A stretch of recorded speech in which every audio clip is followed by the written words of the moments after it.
Dan Gelston, the Associated Press in Philadelphia. How are you? For each of you, I guess, what's this last week been like? I mean, to run through the tournament, is it kind of settled in? Have you guys celebrated much, or was there a quick switch back to business? Yeah, I think it's been pretty much a whirlwind of a week. Obviously coming off a big high, winning the Pac-12 championships, obviously celebrated that for what it was. But leading up to, this tournament, we all had to kind of switch mindsets a little bit and start to lock in a lot more on, what we're here to do. And obviously that's get some wins at this tournament. And so that's pretty much been our focus for the last couple of days.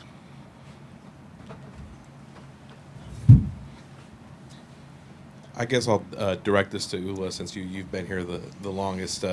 Seeing the development of this program, and if you were talking to an outsider of maybe what they've seen on paper throughout the history of the program and how it's transformed, what would you say to an outsider when explaining how this program has transformed across 5 years? Yeah.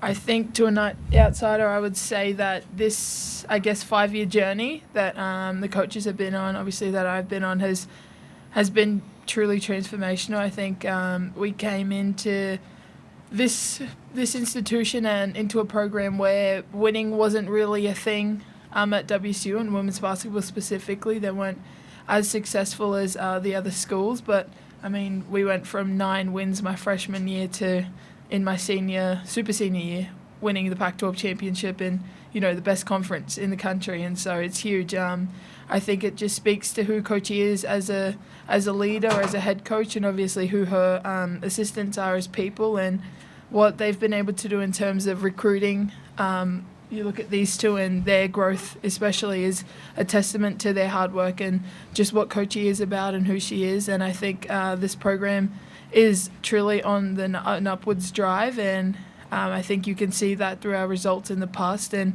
yeah, looking forward to another run here in Philadelphia.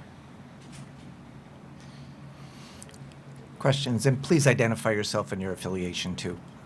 Colton Clark with the Spokesman Review, Washington.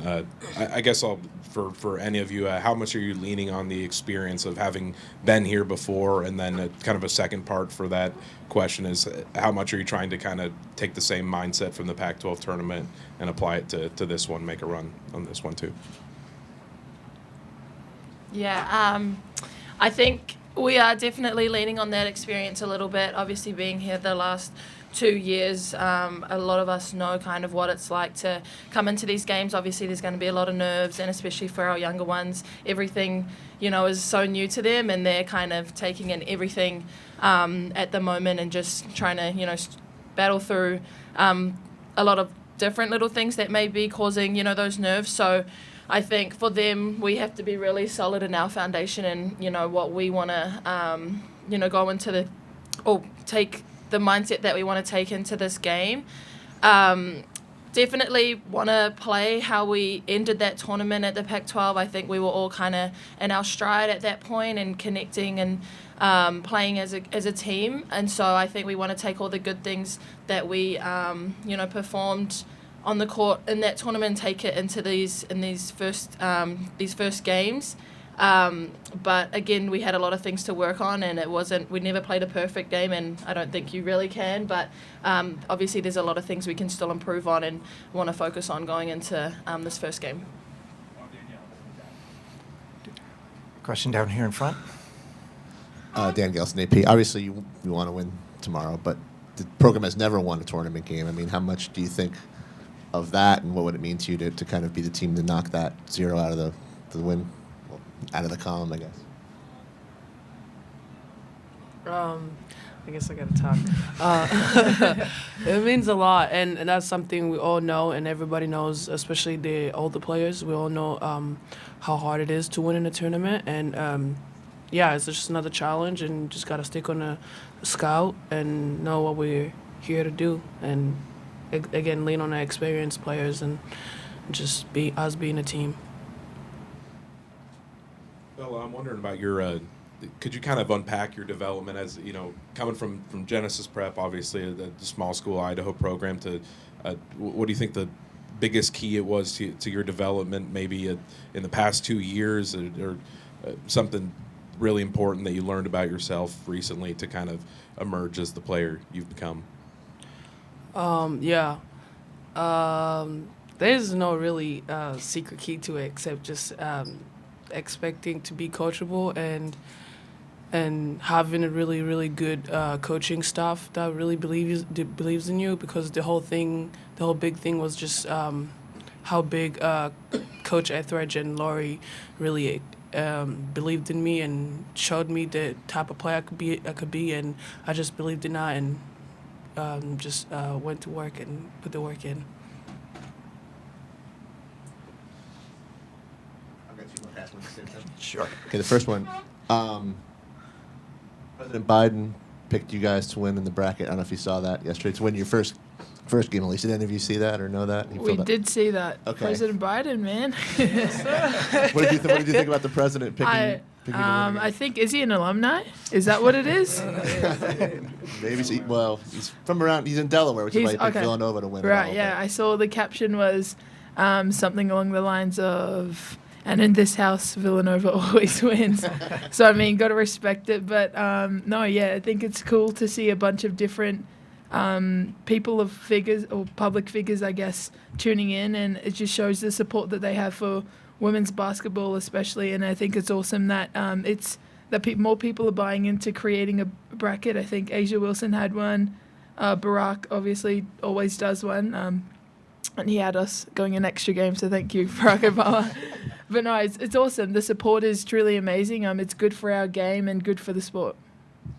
And thank you. And last one for me, and maybe one of you two can answer this. How did the whole Shania Twain thing start?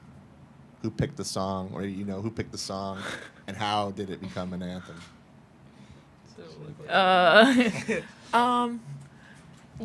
I know we say this every time, but we truly are a team of karaoke. The bus ride, you can always, no doubt, someone's got a speaker going, and then other people will sing along. Some can sing, some cannot, but it's fun. It's something that brings us together, and we enjoy karaoke a lot. And then the Shania thing, it just happened before a game. I think I played it, and everyone was like, "Oh, like this is a pretty cool song." And then suddenly the coaches bought into it, and then it just became a trend where before a game, right before Coach E comes in, Belle would start the song, and then we just start singing. And Sing it before every game. yeah, we don't know the words yet, but And you want to go on stage with her when she comes? we will be going on stage. She doesn't know it yet, but but yes. Thank you. For anyone who wants to answer it, what have you seen from Florida Gulf Coast? And it looks like they take a lot of threes. How do you think you match up with them as far as your defense?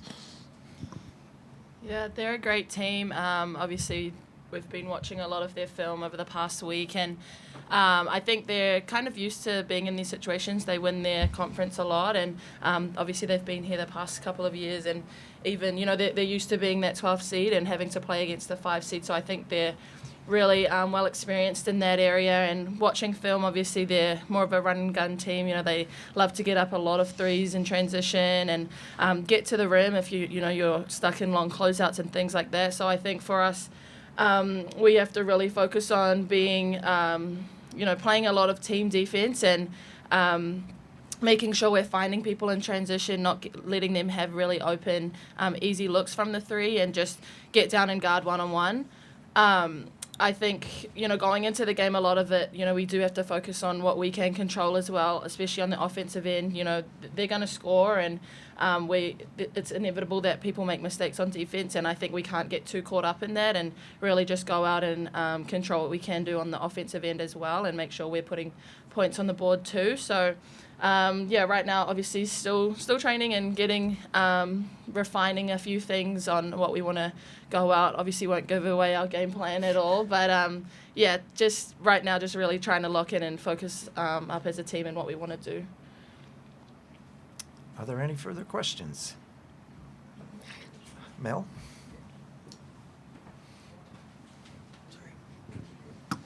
Mel Greenberg. Is this the first time you guys have ever been east? And if so, how are you adjusting? Because it's only 8 o'clock back in your home right now. Yeah, I think this is probably the first time in Coach E's era that we've been up here, though, up in Philly. We've been to the East Coast before, obviously, but no, it's been a hard adjustment. I think some of us didn't sleep the night before till about 4 a.m. So the travel's been tough, but adjusting is something that we'll have to get used to. And I think we have a good game time tomorrow compared to last year. I mean, we were playing at 11 a.m. in North Carolina last year, which was 8 a.m. our time, so that was a bit of a struggle. But no, we're better prepared this time round.